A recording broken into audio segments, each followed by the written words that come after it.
সামনে কিন্তু শিব চতুর্দশী আছে। ওই দিন মেয়েরা মায়েরা ব্রত রাখেন, কুমারী মেয়েরাও ব্রত রাখে। হ্যাঁ, তো সেটা কেন করে না, যারা বর পায় না তারা বর পাবে, আর যারা পরের জন্মে আবার নেবে তারাও ব্রত করে যে এটাই যেন আমি পরের বারে পাই। যাদের মারা গেছে তারাও ব্রত করে, যিনি ছিলেন তিনি যেন পরের জন্মে আবার আমার পতিদেবতা হয়। কি কিন্তু যাদের সমস্যা চলছে তারা কি করবে? আমার মনে হয় এখানে কারোরই সমস্যা নাই। কি শুনেন, আমাদের ওখানে আমি এক বছর শিবরাত্রির দিন গান গেয়ে বাড়ি ফিরছি, রাত 2টো বেজে গেছে। দেখি আমার এক পাড়ার বৌদির ঘরে আলো জ্বলছে। আমি জানালা দিয়ে বলি, বৌদি কিছু সমস্যা আছে নাকি? আলো জ্বলছে কেন? বলে, ঠাকুরপো আজ শিব চতুর্দশী, তাই আমি প্রদীপ জেলে জাগরণ করছি। আমি বলি, কেন? ও তো কুমারী মেয়েরা করবে, তারা বর পাবে, তোমার তো বর আছে। বলে, আছে, ও তো বর নয়, যেন বর বর, তাই আমি বদল করব বলে শিবকে জানাচ্ছি। আমি তো শুনে তাজ্জব। আমি বলি, দাদা পাশের ঘরে শুয়ে আছে, তুমি এ কথা বলছো, এখনই তো কাটান ছিড়ান করে দেবে। সে বলে, ঠাকুরপো আর সহ্য করতে পারিনি, সারাদিন ভালো থাকে, সন্ধে হলে খালি পা টলে। কি বাজারে যায় ভালো, আসে টলতে টলতে, আর পারি না, খালি মারে। তাই ঠাকুরকে জানাচ্ছি পরের বারে যেন বদলে যায়। তাহলে দেখে কত লোকে যে ভীমদেবের পুজো করছেন, বাবা কার যে মনে কি আছে ভগবান জানে। কেউ নূতন করে নেবে, কেউ বদলাবে, কেউ পুরনোটাই নেবে। বাবা তো ওই দপ্তরে থেকেই তার সময় চলে যাচ্ছে, গদা ধরবে কত বেলা। কি খালি জীবের বাসনা পূর্ণ করতে করতেই কেটে যাচ্ছে সারা বছর ধরে। বলো রাধে জি কি। আর প্রভু ভীমদেব কে, সকল ভক্ত বৃন্দ কে নেতাই। খুবই ভালো লাগলো। তো একটা জিনিস খুব খারাপ লাগছে, ভাবছি আগেই বলেনি, বলবো না, ছেড়ে দেবো। এখানে সবই ভালো লাগছে, তো একটা জিনিস খুব খারাপ লাগছে বলি। মানে আমি অনেকক্ষণ এখানে এসেছি, কিন্তু মেলা মেলা, মানুষের মেলা, জিনিসের মেলা, লোকের মেলা, অনেক কিছুর মেলা, কিন্তু এমন একটা মানুষ পেলাম না যে আমার বোঝাটা আমার বাড়িতে দিয়ে আসে। অনেকক্ষণ স্টেশনে দাঁড়িয়ে আছি, প্ল্যাটফর্মে নেবে। আসলে আমার তো অনেক বচকা পটলা পটলি, সেটা নিয়ে যাওয়ার জন্য একটা লোক খুঁজে পেলাম না, এটাই বড় দুঃখের বিষয়। তো আপনারা চিন্তা করলেন যে এখানে স্টেশনই বা কোথা, আর এখানে প্ল্যাটফর্ম কোথার থেকে এলো। শোনেন, এই জায়গাটা না, আপনারা যেখানে যেখানে জন্ম লাভ করেছেন, সংসারটাকেই বলা হয় স্টেশন। আগের বারে অন্য স্টেশনে নেমেছিলেন, এবারে এই স্টেশনে নেমেছেন, এরপরে আবার অন্য এক স্টেশনে এরপরে নামবেন। এর মাঝখানে যেটা হয়েছে সেটা হচ্ছে জন্ম জন্মান্তরের যত কর্মফলের বচকা বেড়ে গেছে, সেটা নিয়েই আমরা কাউকে না কাউকে খুঁজি, আমাকে সাহায্য করুন, আমি আর সংসারের বোঝা, নিজের বোঝা বইতে পারি না। হেলাতে জীবন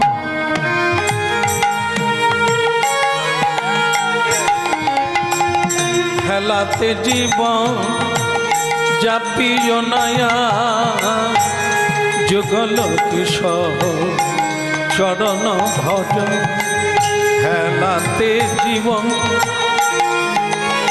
যাপি অনায়া যুগল কিশোর চরণ ভজ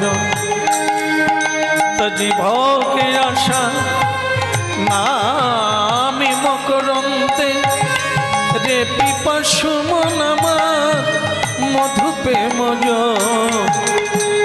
রে পিপাসু মধুপে মজ হেলাতে জীবন যাপিও নয়া যুগল আস্তে কি হচ্ছেটা কি ওখানে? তখন থেকে আমি দেখে যাচ্ছি একটা জিনিস, শোনো, গান গাইলে মন ভরে, পেট ভরে না। আমি একটা লোক খুঁজে পাই না সে বসে বসে গান গাইছে। এদিকে ওই আমার বোঝাটা বাড়িতে দিয়ে আসবি, পেট ভরে খাবি, যা চাইবি তাই পাবি। হেলাতে জীবন যাপিও নাম যুগল কিশোর চরণ ভজন হেলাতে জীব আজ যাপিও নাম যুগল কিশোর চরণ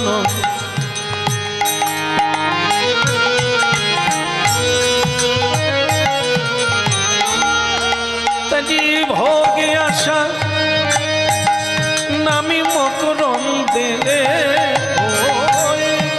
তাজি ভোগে আশা নামি মকরন্দে রে পিপাসু মধুপে মজ ও রে পিপাসু মধুপে মজ হেলাতে জীবন যাপিও নাম।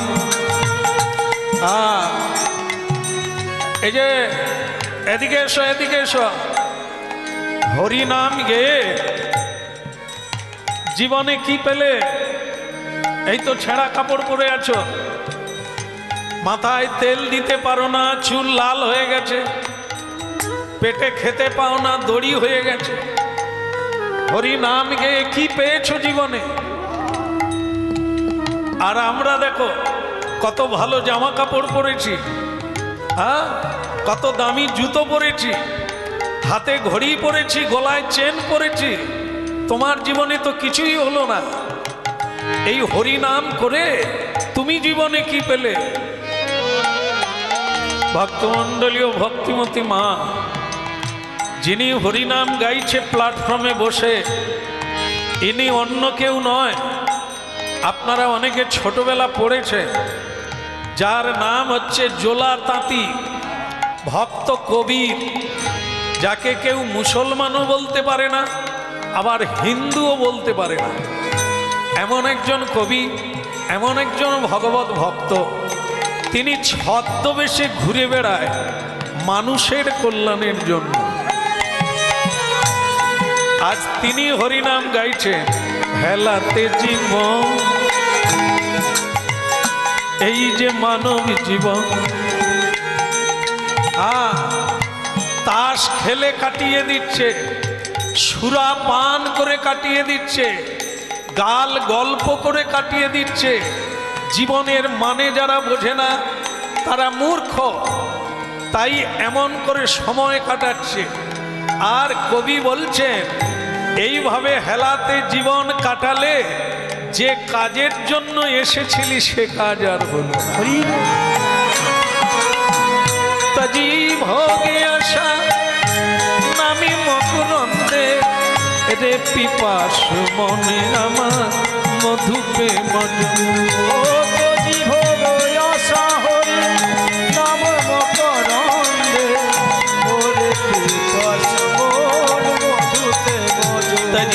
ভোগে আশা, আরে মন, খালি হাতে এসেছো, খালি হাতে যাবে, কিন্তু এখন যদি কাউকে দান করতে পারো, যত ভোগ তত রোগ, তাই সব ত্যাগ করে হানি তাই গৌর বলে কেঁদে ওঠো। কজি ভোগে আশা নামি মকরন্দে, রে পিপাসু মনে জামারে মধু প্রেম জন।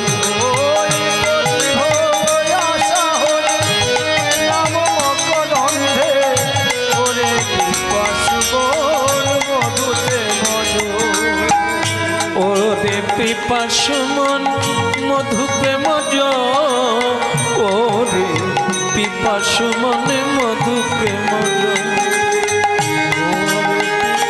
পাশু মন মধু প্রেম জন, ওরে পিপাসু মন মধু প্রেম জন। হেলাতে জীবন জাপিও নাম। আরে গান বন্ধ করো, আমার বোঝাটা বাড়িতে দিয়ে আসবে। চলো, গরিব মানুষ তোমরা কাজ করো, তাহলে তোমাদের অভাব দূরীভূত হবে। আস্তে আস্তে, কিছু মনে করবেন না। আপনি একটু বেশি বলে ফেলছেন মনে হয় না? তাহলে কিরকম? আচ্ছা বলুন তো, অভাবটা কার? কি করে বোঝা যাবে যে আপনার অভাব আছে, আমার অভাব আছে? অভাব তাকে দেখলেই বোঝা যায় যে হাত পাতে, অঞ্চলে গিয়ে হাত পাতে, ব্লকে গিয়ে লাইন দেয়, মানুষের কাছে হাত জোড় করে ভিক্ষা চায়। বোঝা যায় এর অভাব আছে। প্ল্যাটফর্মে বসে আমি হরিনাম গাইছি, আপনি কি করে বুঝলেন আমার অভাব আছে? আমি তো আপনাকে চাই না, বরং আপনি আমাকে চাইছেন। আপনার জীবনে আমাকে দরকার, তার মানে আপনার অভাব আছে। আমি আপনাকে চাই না, আমি কাউকে চাই না আমার কোনো অভাব। হেলাতে জীবন জাপিও নায়া, যুগল কিশোর চরণ ভজ।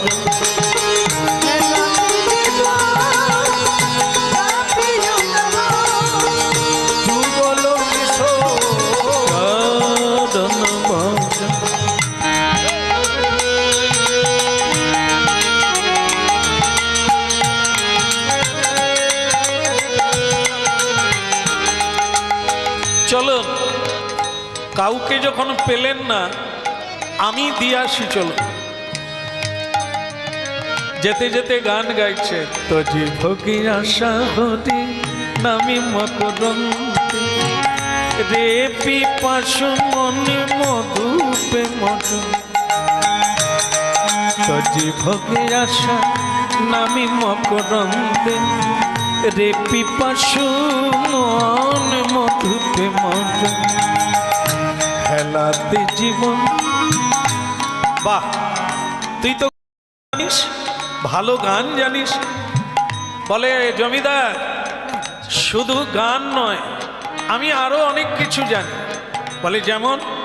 যেমন এখানে যারা বসে আছে, যারা দাঁড়িয়ে আছে, যারা চলাফেরা করছে, আমি বলে দিতে পারি কে কবে মারা যাবে, কার কতটা আয়ুকাল আছে। জমিদার বলে পেটে ভাত নাই, তোর আবার এত বড় বিদ্যা? হ্যাঁ, আচ্ছা ঠিক আছে, কারো কথা বলতে হবে না, তুই আমার কথা বলতো দেখি, আমি কবে মারা যাব।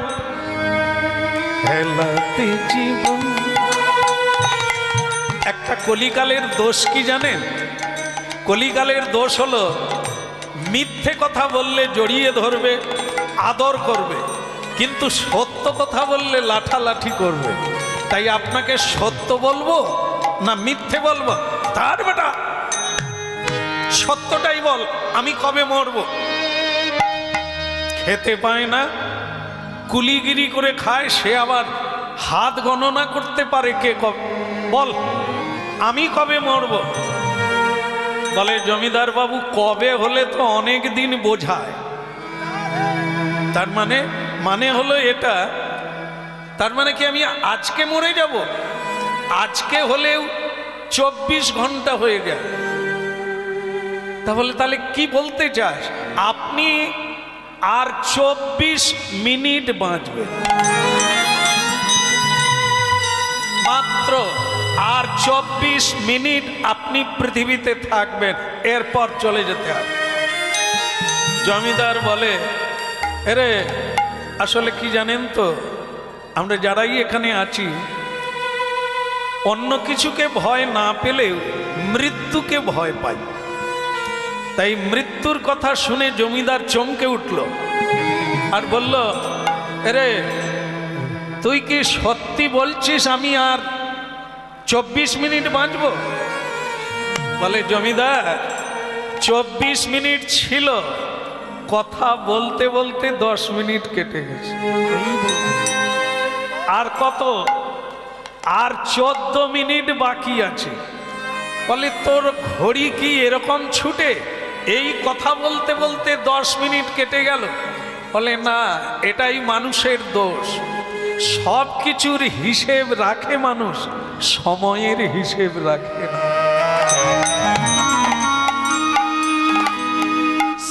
অনেকে তোমার জন্য অপেক্ষা করে, সময় কারো জন্য অপেক্ষা করে না। আরেকটা জিনিস জেনে রাখবেন, টাকা হারিয়ে গেলে আবার রোজগার করা যায়, মা হারিয়ে গেলে আবার মা পাওয়া যায়, বউ হারিয়ে গেলে বউ পাওয়া যায়, সময় হারিয়ে গেলে আর পাওয়া যায়। তাহলে কি বলতে চাস আমি আর 14 মিনিট বাঁচবো? বলে, না, আরো 10 মিনিট কেটে গেল, আর 4 মিনিট আছে। বলে, তাহলে আমি এখনো তো ভোগই করলাম না। ভোগ করেন আর যোগ করেন, টাইম একটাই। আপনাকে একটা কথা বলি, আপনি তো মরে যাবেন। আচ্ছা, আপনি কি জানেন যে মানুষ মরে যাওয়ার পর কোথায় যায়? কি জানেন না? জানার কথাও না। আসলে কি, মানুষ তো বিষয় চিন্তায় এত মগ্ন হয়ে আছে যে তার আয়ুকাল আর কতটা আছে, রোজগার করার দরকার আছে কিনা সে তো ভাবতেই পারে না। যেটা আপনিও জানেন না, মরে যাবার পরে মানুষ কোথায় যায়। আসলে কি জানেন তো, যেখানে জানা যায়, মনে করুন হরিসভা, মনে করুন সাধু সঙ্গ, সেখানে গেলে তবে আপনি জীবন সম্পর্কে জানতে পারবেন। কিন্তু আপনি তো সংসার মায়া মুগ্ধ জীব, যেখানে সাধু সঙ্গ হয় আপনি যান না, এটাই আপনার বড় দোষ। যেখানে ভগবত কথা হয়, যেখানে সাধুরা হরি সভা করে, আপনি সেখানে যান না। জানবেন কি করে? এ তো আর চা দোকানে জানা যায় না, এ তো রাজনীতি করলে জানা যায় না। জানা যায় কেবল হরি সভায়, হরি ভক্তের সঙ্গ করলে। এই জন্য আপনি জানেন না, আপনাকে বলি, আপনি শুনে নেন। মানুষ মরে যাওয়ার পরে দুটো জায়গায় যায়। যারা ভালো কাজ করে তারা বৈকুণ্ঠে যায়, আর যারা মানুষোচিত কর্ম করে না, পশুর মতো জীবনযাপন করে, অসুরের মতো জীবনযাপন করে, তারা নরকে যায়। আমার মনে হয় জীবনে আপনি ভালো কাজ করেন না, আপনি কিন্তু ধর্মরাজের ওখানে যাবেন। আর যদি যান, ওখানে বিচার করে আপনাকে বলবে যে তুমি কোনটা আগে নেবে, পাপের ভাগ আগে নেবে না পুণ্যের ভাগ আগে নেবে। আপনি কিন্তু দয়া করে আমার কথাটা মনে রাখবেন আর বলবেন পুণ্যের ভাগ আগে নেব। জমিদার রেগে গিয়ে বলে, তোর স্পর্ধা তো মন্দ নয়, আমি বেঁচে আছি, তুই জম দুয়ার বর্ণনা করছিস। বলে, আপনি আর 1 মিনিট বাঁচবেন, আপনি টাইম শেষ করে ফেলেছেন ফালতু চিন্তা করে। ও কেউ দায়ী নয়। জন্মকালে 6 দিনের মাথায় ষষ্ঠী পুজো হয়। আপনাদের হয়েছিল? আমার হয়েছিল কিনা জানি না। তো ওই সময় নাকি ষষ্ঠী দেবী হচ্ছে আয়ুর দেবী, তিনি আয়ুকাল লিখে দেন, বিধাতা পাঠিয়ে দিয়েছেন ওনাকে, কতদিন বাঁচবেন উনি ললাটে লিখে দেন। তো সেইটা তো মানুষ জানে না। মানুষ জানে এখন আমি চোরাই কারবারে নেমেছি, এখন আমি কালাবাজারে নেমেছি, এখন আমি 2 নম্বরে নেমেছি, এখন মানুষকে ঠকাচ্ছি, এর পরে আমি ভোগ করব। ওরে হতভাগা রে, ভোগ করার আগে তোর ভিতরে রোগ ঢুকে গেল, আর জলটাও পর্যন্ত ঘিরতে পারবি না। এই হচ্ছে মানুষের দোষ। এই জন্য আপনি আর 1 মিনিট বাঁচবেন, আমার কথাটা মনে রাখবেন, পুণ্যটাই আগে চেয়ে নেবে। ভক্তমণ্ডলী মায়েরা, মারা গেল মানেন আর ছাই না মানে, হরিনাম শুনেন আর না শুনেন, এ মহাকালের চক্র কাউকে ছাড়বে না, টাইম হলেই টেনে নিয়ে চলে যাবে। বিচারশালায় চলে গেল, চিন্তা করে রাখবেন, ভাবনাটা হারাবেন না। সবাইকেই যেতে হবে, সবার নামেই ওখানে খাতা আছে, প্রতিদিন কে কি করছেন সূর্যদেব দিনলিপি পাঠিয়ে দিচ্ছে। হ্যাঁ, কি করছেন আপনারা? কলহ করছেন, চুরি করছেন, না কাউকে সাহায্য করছেন, না ধর্মপথে আছেন, না অধর্মের পথে আছেন, সব লেখা চলছে বিধাতার খাতায়। হ্যাঁ, আস্তে আস্তে চিত্রগুপ্ত খাতাটা খোলো। যে জমিদার মারা গেল তার কতটা পাপ কতটা পুণ্য তুমি একটু দেখে বলো। বলেন মহারাজ, এর তো শুধু পাপ আর পাপ, পুণ্য বলে কিচ্ছু নাই।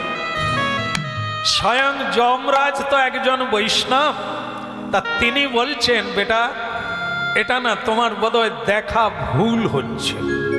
বলে কেন? বলে মানুষ যেহেতু এরা জানতে কিংবা অজান্তে একটা ভালো কাজ করে না, এটা হতে পারে না। তুমি আর একবার দেখো।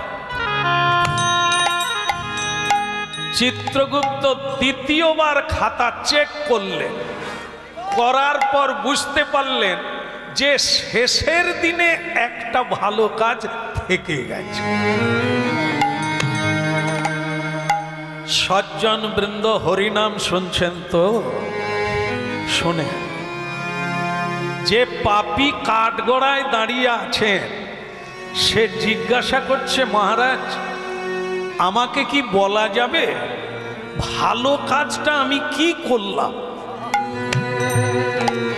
চিত্রগুপ্ত খাতায় দেখো তো ভালো কাজটা কি।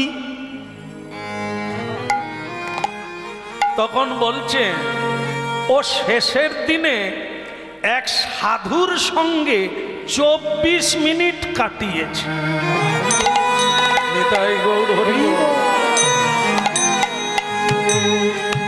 হরিনাম শুনছেন তো? একটু উপলব্ধি করার চেষ্টা করুন কার সঙ্গ করবে। আর সব চচ্চর করে লেখা চলছে। এখন যেটা করছেন আপনারা, হাত তুলে হরিবোল বলছেন, সাধুর সঙ্গে একসঙ্গে দাঁড়িয়ে আছেন, সচ্চিদানন্দ ভগবানের কথা শুনছেন, এ লেখা চলছে।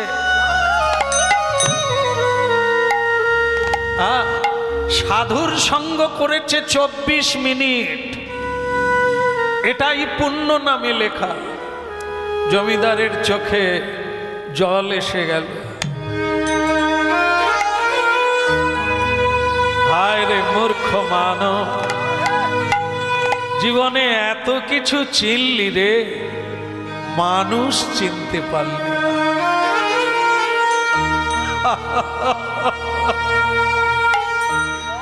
ওরে যাকে আমি গালাগালি করলাম,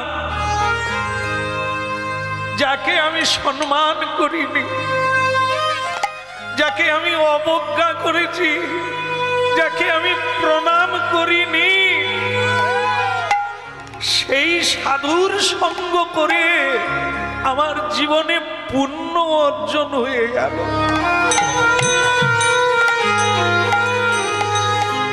ওরে মূর্খ মানুষ রে, কলিহত জীব রে, তোদের আর কবে চৈতন্য হবে রে? যার সঙ্গ ফলে পুণ্য অর্জন হয়ে গেল, যদি জেনে তাকে প্রণাম করতাম, একবার যদি হানিতাই গৌর বলতাম, আমি কত।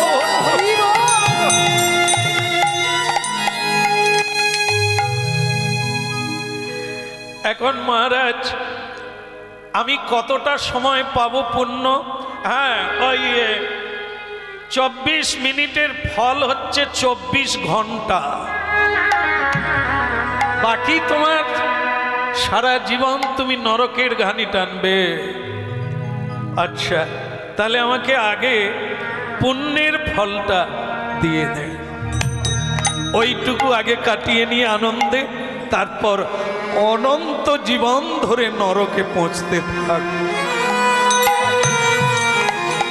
বলো রে বলো রে হরি, বলো রে বলো রে বলো রে হরি, বলো রে বলো রে বলো রে হরি, বলো রে বলো রে বলো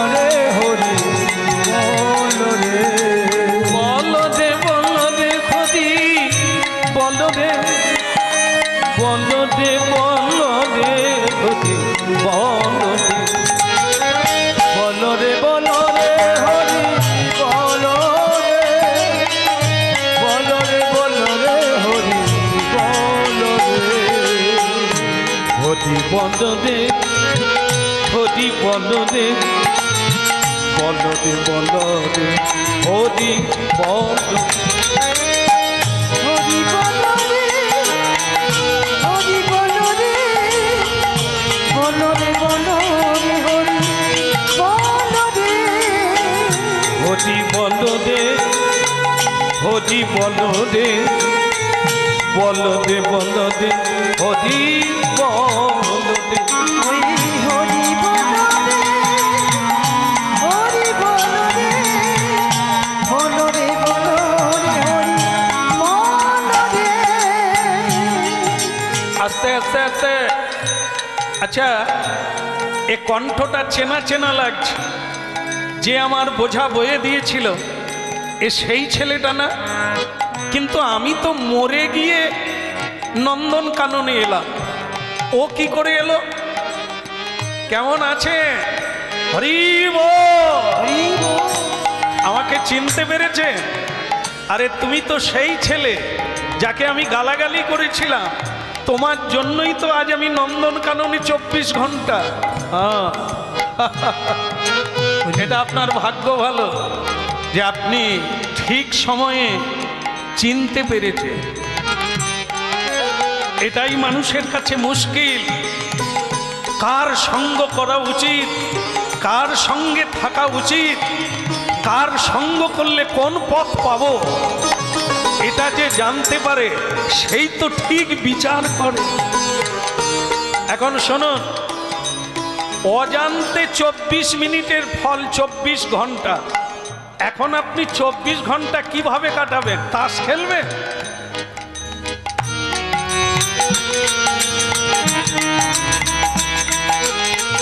হ্যাঁ, এই যে আপনারা ইতিহাসের পাতা উঠে গেছেন, আপনারা করোনার যুগের মানুষ। তা ওই সময়ে মানুষ একটা জিনিস উপলব্ধি করেছে যে একটা নিঃশ্বাসের দাম কত। অক্সিজেন নাই, পাওয়া যাচ্ছে না, মানুষ একটা নিঃশ্বাস নেবে তার জোগাড় হচ্ছে না। তারপরেও যদি মানুষ এই নিজের জীবন সম্পর্কে বুঝতে না পারে, সেই হতভাগারাই জীবনকে হেলা ফেলায় কাটিয়ে দেয়। আপনি 24 ঘন্টা কি করবেন? আপনি হরিনাম করুন, সাধু সঙ্গ করে যদি 24 ঘন্টা পান, এই 24 ঘন্টা হরিভজন করুন, আর নরকে যেতে হবে না।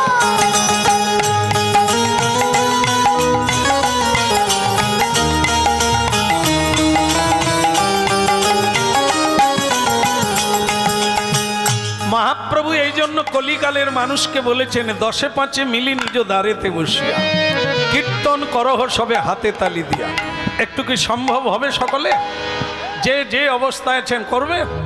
বাহ, খুব ভালো লাগলো। আসলে প্রভুর কৃপা, এখানকার মানুষ সব কৃষ্ণ ভক্তে ভরা, তাই এমন সুন্দরভাবে আপনারা হ্যাঁ বলে দিলেন। হরে কৃষ্ণ কৃষ্ণ কৃষ্ণ কৃষ্ণ হরে হরে, হরে রাম রাম রাম হরে হরে। হরে কৃষ্ণ কৃষ্ণ কৃষ্ণ হরে হরে, হরে রাম রাম রাম হরে হরে। আপনারা বলবেন, প্রভু শুনবেন। কৃষ্ণ কৃষ্ণ হরে, বাহ, শ্রী রাধে।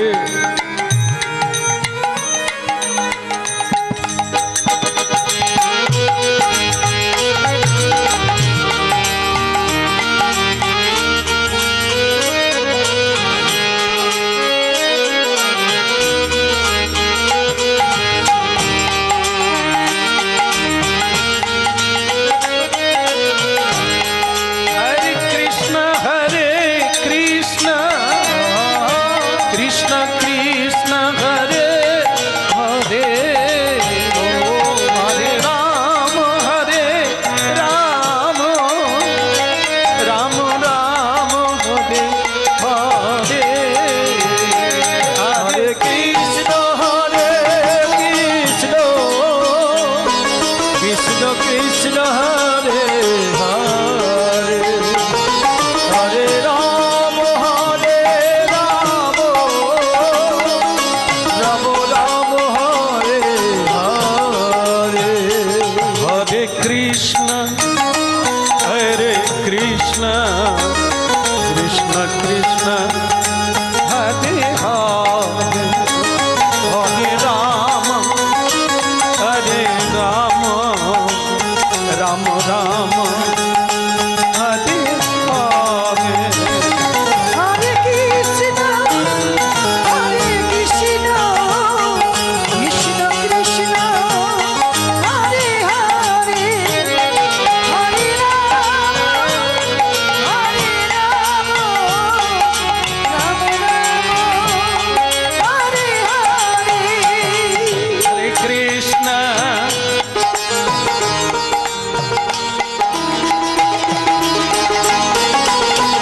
জয় গৌর হরি বল।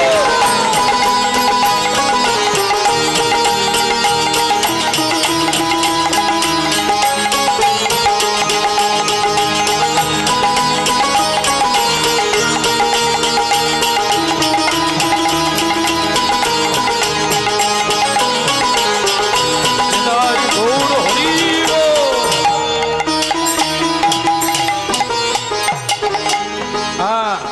হরি বল। আর হাত তুলতে হবে না, আর হরিনাম গাইতে হবে না। 24 ঘন্টা হয়ে গেছে, এইবার তুমি নরকে চলো। দাঁড়ান দাঁড়ান, বিষ্ণুদূত এসে গেলেন, বললেন ও আর নরকে যাবে না, ও বৈকুণ্ঠে ভগবান কৃষ্ণের কাছে যাবে। বলে কেন? এ তো মহাপাপী, 24 ঘন্টা টাইম পেয়েছিল, কেটে গেছে। বলে 24 ঘন্টা যে হরিনাম গাইল তার ফল কথা। এটা তো 24 মিনিটের ফল, 24 ঘন্টা। এই যে তাহলে 24 ঘন্টা হরিনাম গাইল তার ফল কথা। যমরাজ বলে ওকে ছেড়ে দে রে, প্রণাম কর প্রণাম কর। যাদের গলায় মরার সময় তুলসীর মালা থাকে তারা পর্যন্ত যমলোকে যায় না। 10 হাত দূর থেকে তাদের প্রণাম করে চলে আসতে হয়। আর যারা হরিনাম গাইছে তারা কোনোদিন যমলোকে যায় না, ওরা যমের দুয়ারে যায় না। ওরা বিষ্ণুর লোক, ওদেরকে প্রণাম করে ছেড়ে দে। বোঝো, হরি নামের মহিমা এ কলিকালের জন্য বিশেষত যেন তেন প্রকারেণ একটু নাম স্মরণ করলেই জীবের এত কল্যাণ লুকিয়ে আছে হরিনাম। তাই ভক্তমণ্ডলী মায়েরা, আজকে মানে একটি নূতনত্ব আমার জীবনে, যেই মেলায় তো আমি অনেকবার এসেছি মায়ের কোলে হয়ে, এ মেলা আজকের নয়, অত্যন্ত পুরনো, অনেক দিনের মেলা, ভীমদেবের মেলা। তো আজকে আমার পরম সৌভাগ্য যে ওনার চরণে এসে একটু কৃষ্ণ কথা বলার সুযোগ প্রাপ্ত হয়েছে। হ্যাঁ, তা ভালো লাগলো। আর সব তো আপনারা জানেন যে মহাভারতের ভগবান শ্রীকৃষ্ণ হচ্ছে নায়ক, আর পঞ্চ পাণ্ডব তো 5 জন দেবতা, তারা যে পূজা পাবে ইথে কোনো সন্দেহ নাই।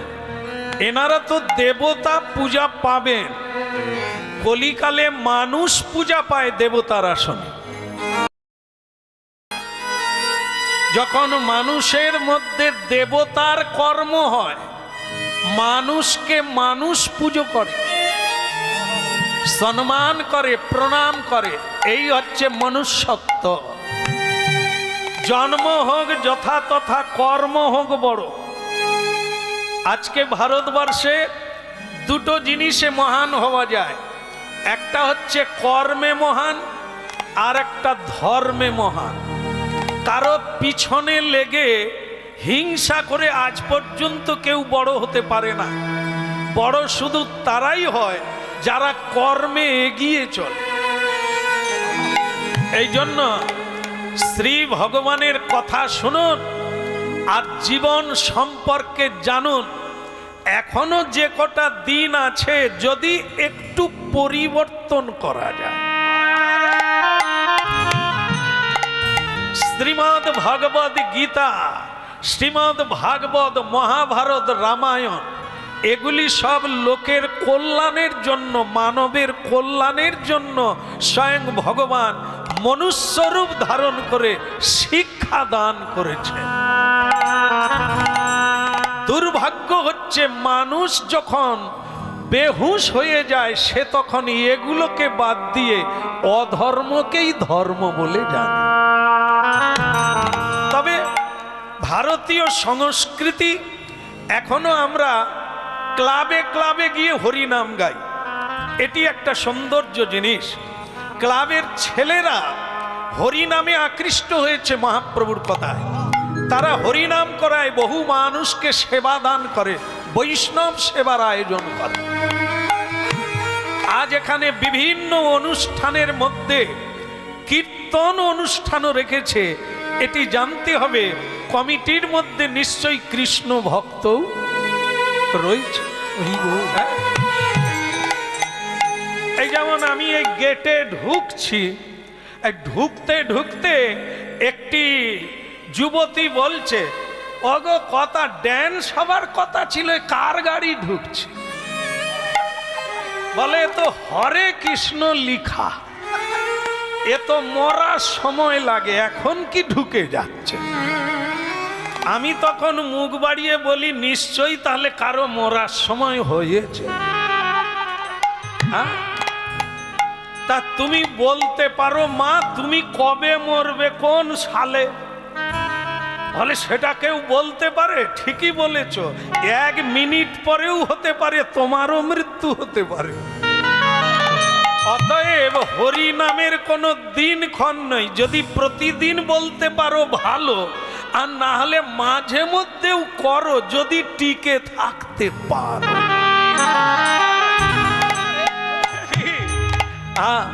আই যমুনা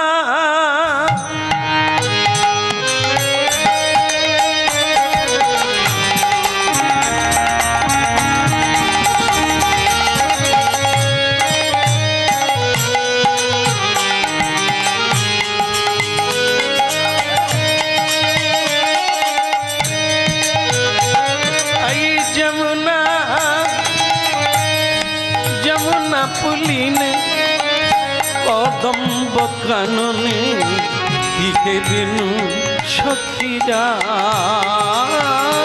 ওই যমুনা পুলিরে কদম্ব কাননে কিহে দিনু সখিয়া যমুনা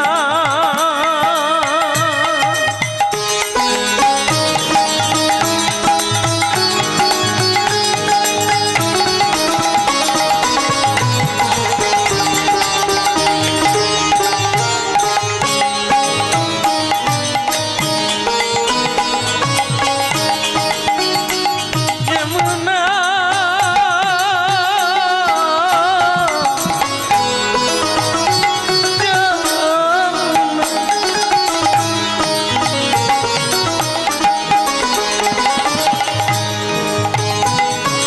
যমুনা পুলিনে কদম্ব কাননে কিহে দিনু সখীরা কিহে দিনু সখীরা ওই যমুনা পুলিরে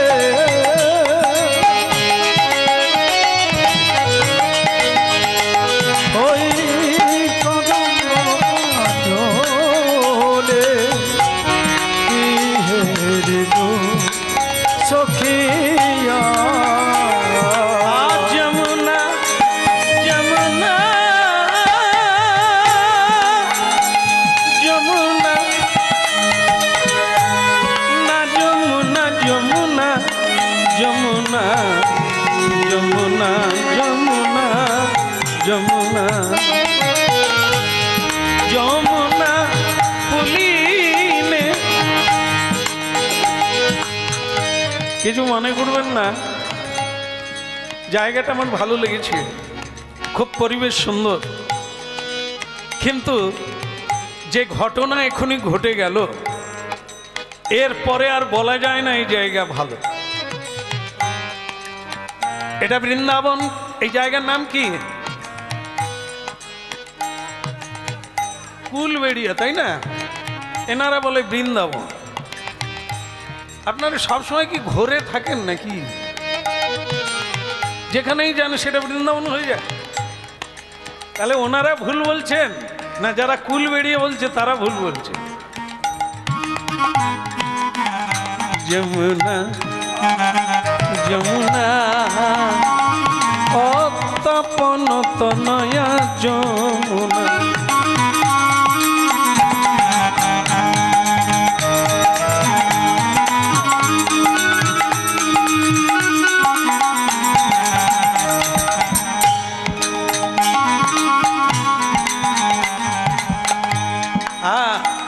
মায়েরা বলছেন এটা বৃন্দাবন। হ্যাঁ বৃন্দাবন কখন হয়? যতক্ষণ হরিনাম হয়, যতক্ষণ ভগবান থাকবে, ভক্ত থাকবে, এটাই বৃন্দাবন হয়ে যায়। ওই যমুনা পুলিনে কদম্ব কাননে কিহে দিনু সখী ওই যমুনা পুলিরে কদম্ব কাননে কিহে দিনু সখিয়া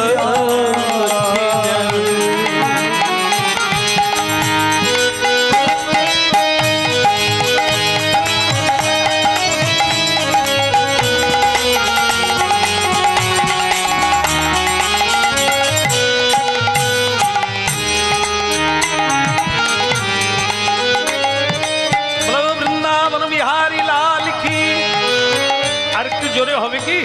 বলো বৃন্দাবন বিহারী লাল কি। ওই যমুনা পুলিনে কদম্ব কাননে কিহে দিনু। আর যেটা বলেনি, যেটা খারাপ লাগছে সেটা বলি, সেটা হচ্ছে এখানে এমন কোনো বদমাশ আছে, এমন কোনো বদমাশ আছে। আমি স্নান করছি যমুনার জলে, আমি একজন ঋষি, একজন মুনি, তা আমার গায়ে পান খেয়ে কে পিচ ফেলে দিয়েছে দেখুন।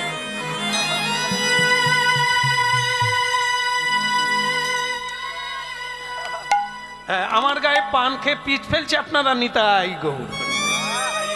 এটা কোন দলের লোক আমি বুঝতে পারি না।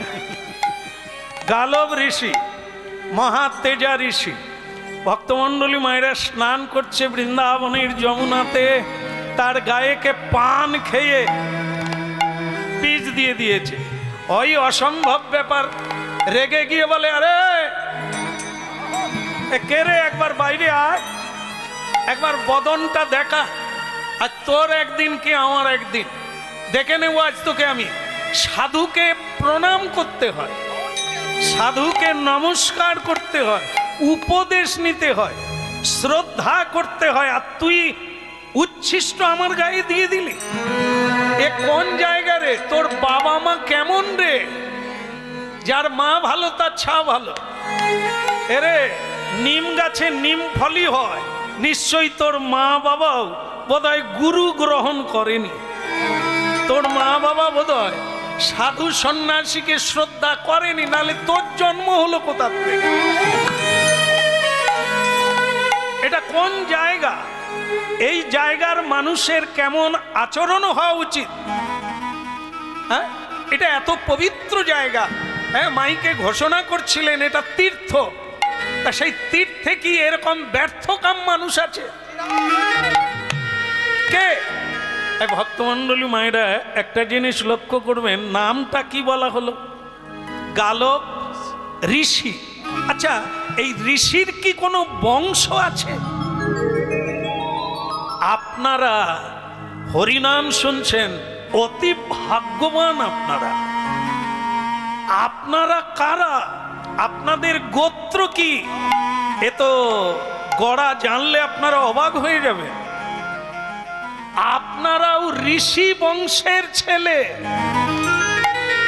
প্রত্যেকে ঋষি বংশের কন্যা। ভাবতে পেরেছেন? কি খাচ্ছেন, কি করছেন, কি বলছেন, কি করা উচিত ছিল?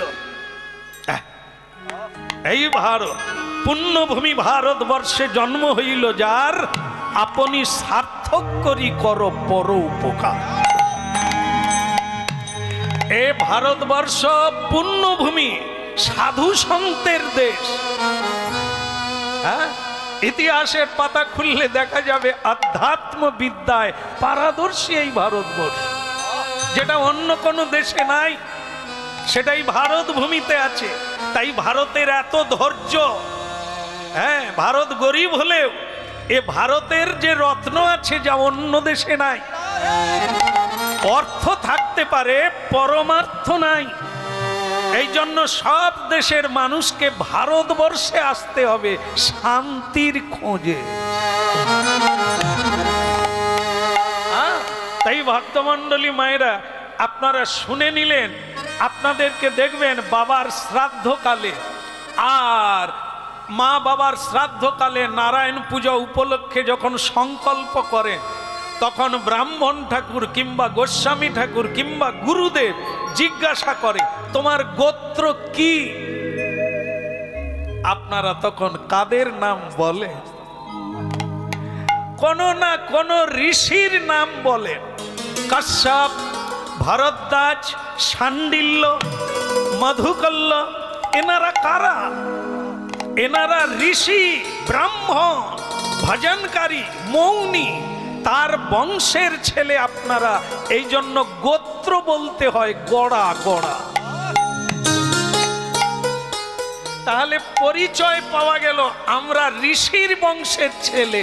বৃহস্পতিবারে, একাদশীতে, পূর্ণিমায় কসাইখানায় লাইন দিয়ে দাঁড়িয়ে আছি, ঋষির বংশের ছেলে।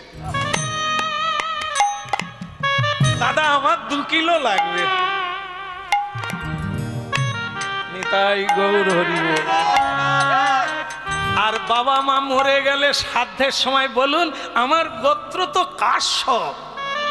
তুমি জানো বেটা কাশ্যপ কে? কাশ্যপ মুনি, তার বংশের ছেলে, তাই তোমাকে গোত্র বলতে হয়। তুমি সুরা পান করছো, ধূমপান করছো, ওগুলো কি ঋষিমুনি করে? হ্যাঁ, আর আমার মায়েরা যারা আছেন তারা তো ঋষি বংশের কন্যা। হ্যাঁ, ভক্তিমতী হবে, পূজনীয়া হবে, আর পুণ্যাত্রী হবে, সতী সাধ্যী হবে। হ্যাঁ, তারা কি করছে সেটা আপনারা মিলাবেন, আর ঋষির বংশের কোনো মর্যাদা আছে কি না।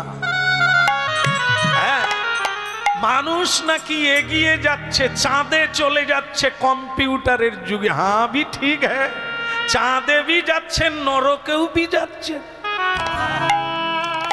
টাকা রোজগার আগের থেকে বেড়ে গেছে, কিন্তু শান্তি জানালা দিয়ে পালিয়ে গেছে।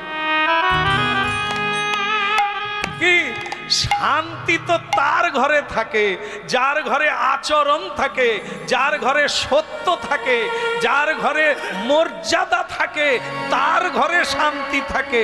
না হলে দেখেন কি অবস্থা, জরাসন্ধের ঠ্যাং চিরে দিয়েছে। ওরে সর্বনাশ রে, জরাসন্ধ বলে আমার সঙ্গে কেউ পারবে না। ভগবান শুধু একটা নারকেলের পাতা চিরে ভীম ঠাকুরকে দেখিয়ে দিয়েছে, ফাঁকা করে দে, কই বাত নেই। কতক্ষণ টিকবি রে, দুটো পা ফাঁকা করে দিলে দুটো ভাগ হয়ে যাবি রে। এত অহংকার কিসে নিতাই বল? বলো না আমারে ভুলিতে তাহারে, সুধা মাকা করি না। বলো না আমারে ভুলিতে তাহারে, সুধা মাখা করি না। বলো না আমারে ভুলিতে তাহারে, সুধা মাকা কৃষ্ণ না। ওই বলো দয়া ভারে ভুলিতে তাহারে, সুধা মাখা হয়ে না। ওই নামি মোর ধ্যান, নামি মোর জ্ঞান, হরি হরি নামি মোর ধ্যান, নামি মোর জ্ঞান, নামি সে আমার প্রাণেরই প্রাণ। বলো না আমারে ভুলিতে তাহারে, সুধা মাকা এই হরি না। বলো না আমারে ভুলিতে তাহারে, সুধা মাখা হরি নাম। ভক্তমণ্ডলী মায়েরা, কার গায়ে পানের পিচ ফেললো? ঋষির গায়ে। ঋষি খুঁজে বেড়াচ্ছেন কার কাজ এটা। হ্যাঁ, এই দেখতে দেখতে খুঁজতে খুঁজতে হঠাৎ উপর দিকে তাকিয়ে দেখে একটা পুষ্পক হ্রদ উড়ে যাচ্ছে। যেমন আজকে আকাশের দিকে তাকালে কি দেখা যায়? বিমান দেখা যায়, উড়ছে। ওটা 5000 বৎসর আগেও ছিল, তারও আগে ছিল, এ সবই ছিল, আছে, পরেও থাকবে। হ্যাঁ, আজকেই আবিষ্কার হয়ে গেল তা না। পুষ্পক রথে করে একজনা যাচ্ছে হরিনাম গাইতে গাইতে। গালব ঋষি বললেন, তাহলে এরই কাজ। একে গন্ধর্ব বংশের ছেলে, যার নাম হচ্ছে চিত্রসেন, গন্ধর্ব চিত্রসেন। ভগবানের গুণগান করে, ভগবানের প্রিয় ভক্ত। ভগবান প্রসন্ন হয়ে ওকে পুষ্পক রথ দান করেছে, যাতে আকাশ পথে হরিনাম গাইতে পারে। কিন্তু সে হতভাগার এত স্পর্ধা, আমার গায়ে পান খেয়ে পিছ ফেলে দিল। ওই বেটাই ফেলেছে ওকে। আমি এ দেখুন কি বের করছে, দেখুন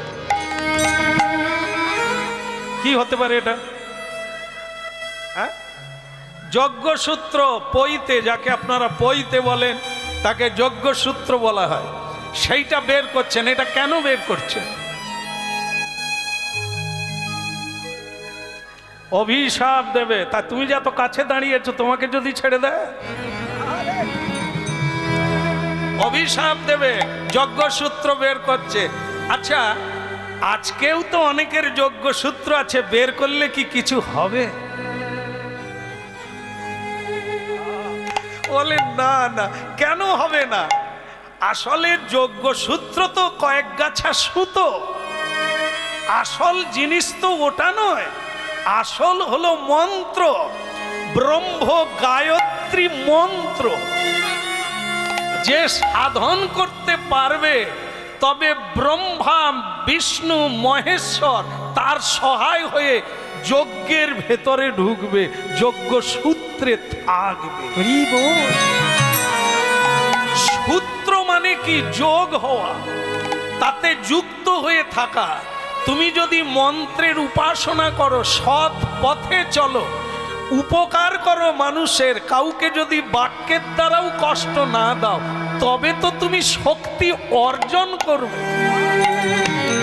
আর তুমি যদি যজ্ঞসূত্র পরে এক গলা পর্যন্ত সুরাপান করে নাও, তোমার মন্ত্রে কোনো কাজ করবে। এই জন্য যজ্ঞসূত্র আছে, যোগ্যতা নাই। তাই অভিশাপও ফলে না, আশীর্বাদও ফলে না।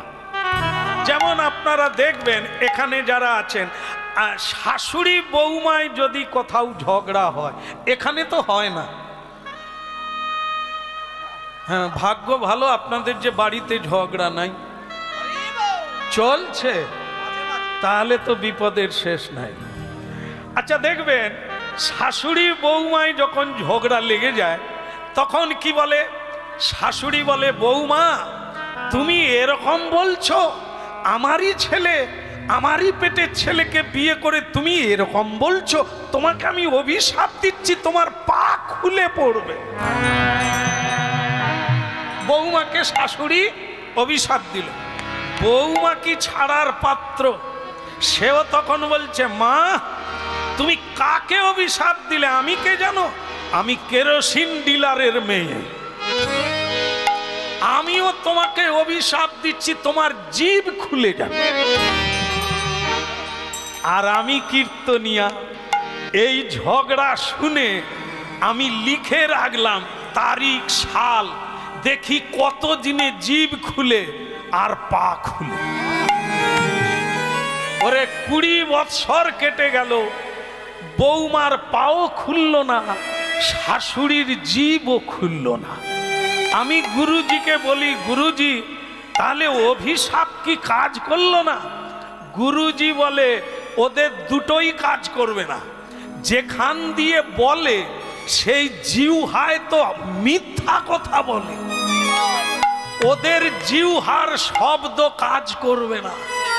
যারা কুখাদ্য খায়, কুচিন্তা করে, মানুষের খারাপ করে, এরা কোনোদিন অভিশাপও দিতে পারবে না, আর আশীর্বাদও দিতে পারবে। শুধু দুটো জিনিস তারাই দিতে পারে, এটা তো বাড়তি শক্তি, ভগবত উপাসনায় পাওয়া যায়। শুনুন, বাক শক্তি কাকে বলে? 12 বৎসর মিথ্যে কথা বলবেন না, 12 বৎসর কোনো ভগবত কথা ছাড়া আন কথা বলবেন না, তো আপনি যা বলবেন তাই হয়ে যাবে। কিন্তু দুর্ভাগ্য, আমরা তো 12 দিনও টিকতে পারবো না। মিথ্যে কথা না বললে নাকি ব্যবসা হয় না, মিথ্যে কথা না বললে নাকি কলিকালের মানুষ বাঁচতে পারে না। তো বলে যা, তোর জীবনেও কোনো দাম নেই, বাক্যের মূল্য নেই, সময়েরও কোনো মূল্য নাই।